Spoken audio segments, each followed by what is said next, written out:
সুপ্রভাত সবাইকে। আমার চ্যানেলে আপনাদেরকে স্বাগত।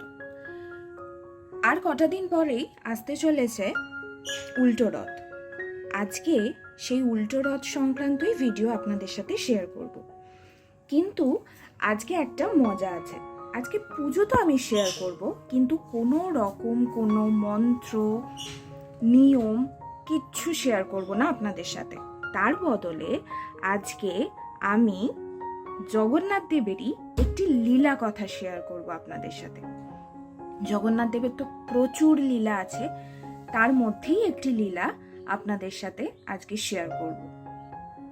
সবার আগে আমি প্রভুকে স্থান দিয়ে নেব এবং প্রভুকে স্থান দিতে দিতেই আপনাদের সাথে শেয়ার করে নেব যে এই বছর অর্থাৎ 2024 সালে এবং বাংলার 1431 সালে উল্টো রথ কবে পড়েছে।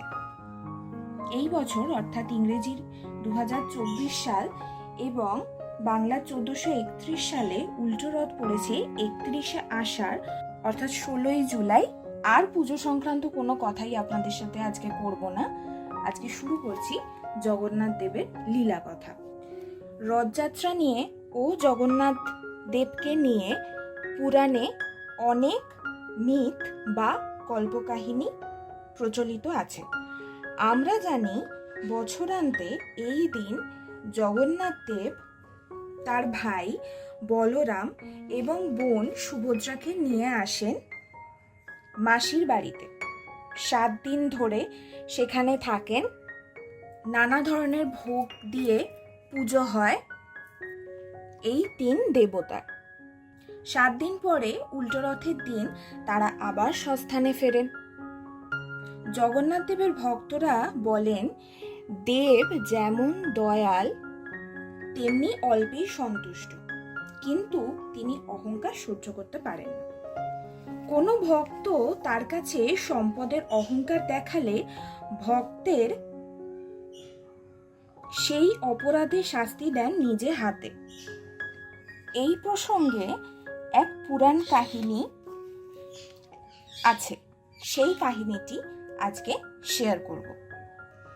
একবার এক ধনী দাম্ভিক ব্যক্তি পুরীতে আসেন দেব দর্শনে। তিনি শুনেছিলেন পুরীর মন্দিরে স্বয়ং ভগবান শ্রীকৃষ্ণ জগন্নাথ রূপে অবস্থান করেন। মন্দিরে পা রাখা মাত্র এক ভক্ত তাকে জগন্নাথের প্রসাদ দিতে চাইলেন, কিন্তু তিনি তা নেওয়ার আগে পকেটে হাত দিয়ে কিছু টাকা বের করলেন ভক্তকে দেবেন বলে।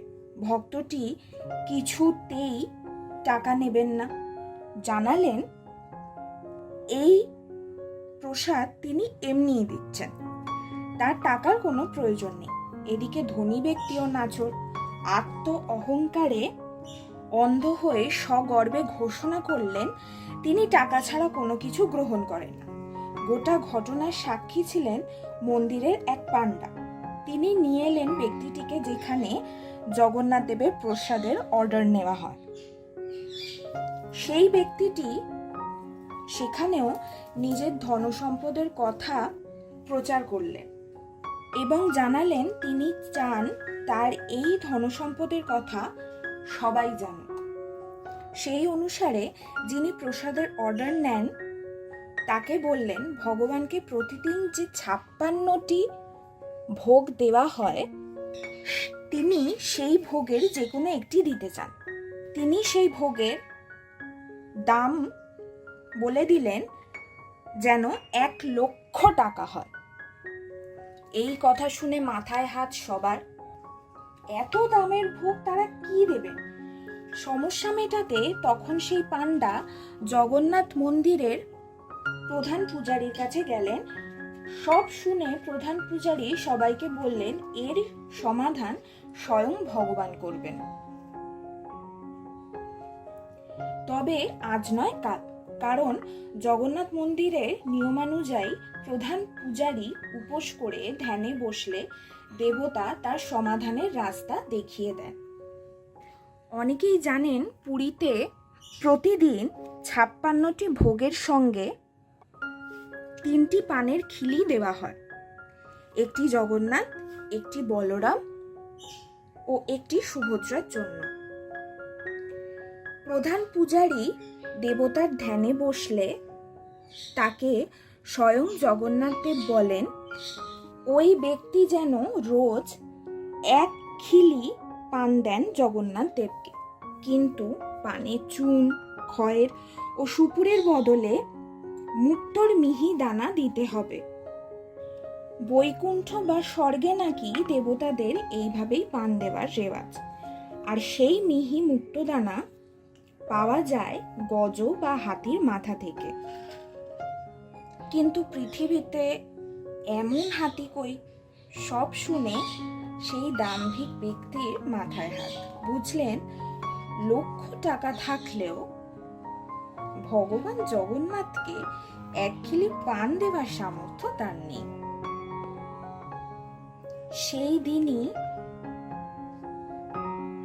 সেই দাম্ভিক ব্যক্তি, অহংকারী ব্যক্তি ধনসম্পদের গর্ব ছেড়ে ভগবানের সেবায় নিজেকে নিয়োজিত করলেন।